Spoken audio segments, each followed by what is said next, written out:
हम आपको बताएंगे 3 साल में एक बार पुरुषोत्तम मास आ रहा है, हमें कुछ अलग करना है। हम सबके घर में लड्डू गोपाल है। पहले तो आप लड्डू गोपाल की सेवा रोज नहीं कर सकती। पहले मैं आपको बता दूं, अगर आप ये वर्किंग है तो ये वीडियो आपके लिए नहीं है, लेकिन अगर आप वर्किंग है तो भी ये वीडियो आपके लिए है।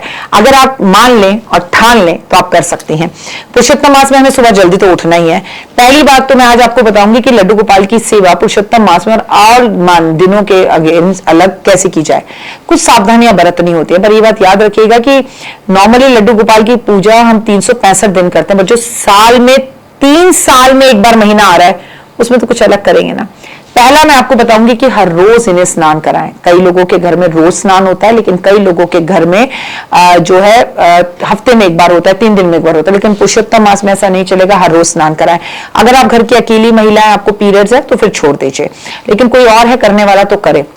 लेकिन इस बार जब आप लड्डू गोपाल को पुरुषोत्तम मास में स्नान कराएं तो पानी के अंदर आपको निश्चित रूप से केवड़े का जल मिलाकर ही भगवान को स्नान कराना है। आप 30 दिन में 30 कपड़े लेकर आइए लड्डू गोपाल के, और 30 दिन पुरुषोत्तम मास में उन्हें हर दिन अलग अलग कपड़ा पहनाइए। पुरुषोत्तम मास में भगवान विष्णु को अधिक प्रिय, यानी कि श्री कृष्ण का सबसे प्रिय महीना है, इसलिए इसे लड्डू गोपाल की पूजा के लिए विशेष माना जाता है, शालिग्राम के लिए विशेष माना जाता है।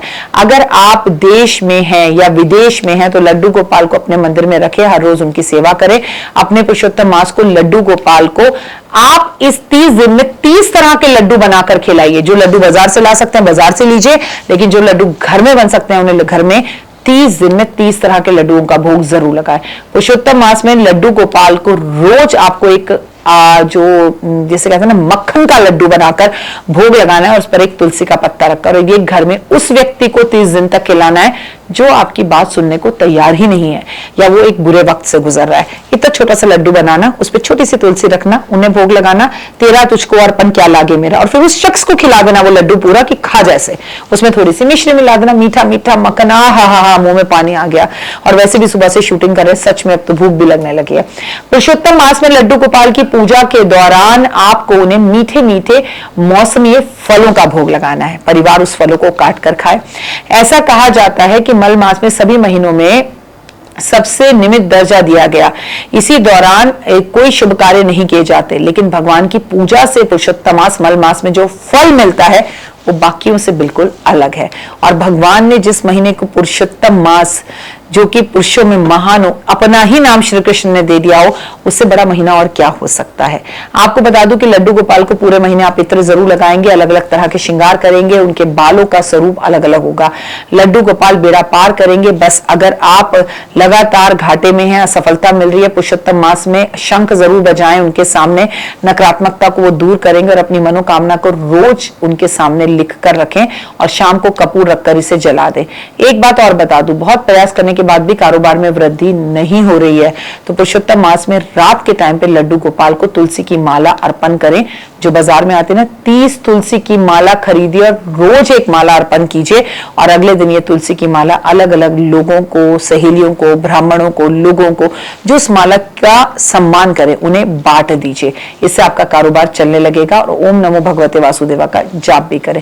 देखिए, मैं आपको उपाय बहुत बताऊंगी, लेकिन इसमें से जो कर सकते हैं वो करिए, और अगर संभव हो तो अपने हाथ से तुलसी तोड़ तोड़कर तुलसी की माला बनाकर अर्पण करें। फिर क्या करें, इन सारी तुलसियों को सुखा के इसका पाउडर बना के रख लें। घर में जब भी खाना हो, कोई बीमार हो तो उसको ये तुलसी खाने के लिए दे दीजिए। खर्चा नहीं करना तो धन लगाओ, खर्चा करना है तो भाई धन लगाओ।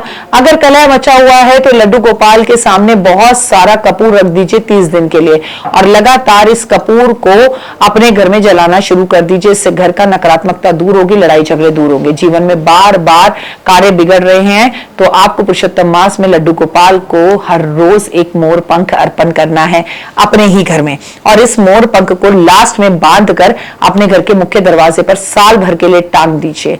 आपको लड्डू गोपाल की मूर्ति को रोज साफ सुथरा कर कर अलग अलग स्नान कराना है, अलग अलग चीजों से स्नान कराना है। एक दिन मक्खन से कराइए, एक दिन चीनी से करवाइए, एक दिन दूध से करवाइए, एक दिन दही से करवाइए, एक दिन घी से करवाइए, एक दिन गुड़ से करवाइए, एक दिन शक्कर से करवाइए, एक दिन गंगा जल से करवाइए, एक दिन गुलाब जल से करवाइए। चमका दीजिए रोज उन्हें अलग अलग चीजों से जो है स्नान कराकर, और पूरे पुरुषोत्तम मास में लड्डू गोपाल को उनकी जगह से उठाकर झूले में भी थोड़ी देर आप जरूर बिठाएंगे। आप जो है हर एकादशी पर जो भी पुरुषोत्तम मास की एकादशी है, पुरुषोत्तम मास की अमावस है, पुरुषोत्तम मास की पूर्णिमा है। उसमें दूध, दही, शहद, चीनी, घी से मिश्रित चीजों से भगवान को स्नान कराएंगे आप, और वो पूरा का पूरा प्रसाद पूरा घर मिलकर खाएगा। नए वस्त्र आप उन्हें पहनाएंगे। लड्डू गोपाल की मूर्ति के सामने घी का दिया पूरे के पूरे टाइम जलते रहना चाहिए, 30 दिन तक लगातार। अधिक मास में भगवान को 4 बार भोग लगाएंगे आप। सुबह का नाश्ता, दोपहर का खाना, शाम का नाश्ता, रात का भोजन। लड्डू गोपाल को आपको सुगंधित लोबान के कप और धूप जलानी है उनके सामने हर बार अलग, और उनकी सुबह शाम आरती करनी है। ऐसे करें लड्डू गोपाल की सेवा। और लड्डू गोपाल की सेवा के कोई नियम नहीं होते, जो आपसे हो सके करे, जो आपसे ना हो सके वो बिल्कुल नहीं करें। लेकिन याद रखिए, लड्डू गोपाल मतलब छोटे छोटे बच्चे, तो किसी भी स्कूल के बाहर जाकर बच्चों के बीच में टॉफी चॉकलेट जरूर बांटें, बच्चों के चेहरे पर मुस्कान लाएं, उनके साथ छोटा बच्चा बनकर खेलें, उन्हें हंसाएं, उन्हें घुमाएं और अच्छी बातें करें, भक्ति प्रेरित गीत गाएं, रात्रि जागरण करें, लोगों को बुलाएं अपने घर में और लड्डू गोपाल के दर्शन कराएं। फिलहाल मुझे दीजिए इजाजत, अपना अपना कर रखिए खास ख्याल। अगर अभी तक आपने मेरे चैनल को लाइक, सब्सक्राइब, शेयर नहीं किया तो जरूर करें, लेकिन प्लीज खंडित मूर्ति की पूजा घर में ना करें, मंदिर को साफ रखें और घर में लड़ाई झगड़ा ना हो अगर लड्डू गोपाल हैं, क्योंकि छोटा बच्चा है, उसे शोर पसंद नहीं है। कमेंट्स में जय माता दी। तो देख ली वीडियो, कैसी लगी, पसंद आई? चलिए, हो सकता है किसी को पसंद ना भी आई हो, लेकिन अगर हृदय से आप इन उपायों को करेंगे तो आपका फायदा जरूर होगा। बहुत मेहनत करते हैं हम ये वीडियो बनाने के लिए, और मैं ही नहीं, सब। तो अगर अभी तक आपने मेरे चैनल को लाइक, सब्सक्राइब, शेयर नहीं किया, जरूर कर लें। अगर आपको किसी भी तरह की कोई जानकारी चाहिए या आप चाहते हैं आपकी बताई हुई वीडियोस में बनाऊं, तो आप यकीन मानिए हमारे नंबर आपको सारे वॉलपेपर पर दिखाई देंगे। इन सब नंबरों पर आप हमें तुरंत कॉल करें, और कॉल कर आप हमें मैसेज करें, व्हाट्सएप करें कि क्या वो विषय है जिस पर मैं आगे वीडियो बनाऊं। आप जो विषय मुझे देंगे उस पर मैं वीडियो बनाऊंगी। और हाँ, रुकिए, जाइए मत। आप में से बहुत से लोग मेरी इन वीडियो को रोज देख रहे हैं, लेकिन चैनल सब्सक्राइब नहीं कर रहे, और उससे भी ज्यादा प्रॉब्लम है कि आप मुझे अलग अलग चैनल्स पर देख रहे हैं। मेरा असली चैनल यही है, सिर्फ यही डॉक्टर वाई राखी एस्ट्रोलॉजर चैनल पर ही मुझे देखिए, और कहीं नहीं। ये मेरी आपसे रिक्वेस्ट है। जय माता दी। जीवन में है समस्या, नहीं मिल रहा तकलीफों से छुटकारा, नहीं मिल रही मनचाही नौकरी, टूट गया है विश्वास, सांस से आपकी बिल्कुल नहीं बनती, और खत्म हो गई है आस, भगवान से आपका विश्वास उठ चुका है। टैरो के 78 कार्ड खोलेंगे भविष्य का राज।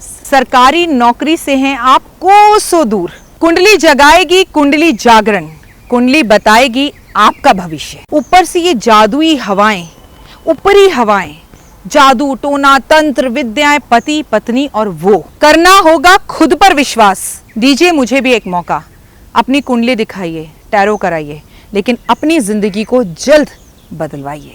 मैं हूं डॉक्टर वाई राखी। आप मुझसे बात कीजिए, फोन कीजिए, अपॉइंटमेंट लीजिए, आपकी जिंदगी के अंदर आएगा जबरदस्त बदलाव।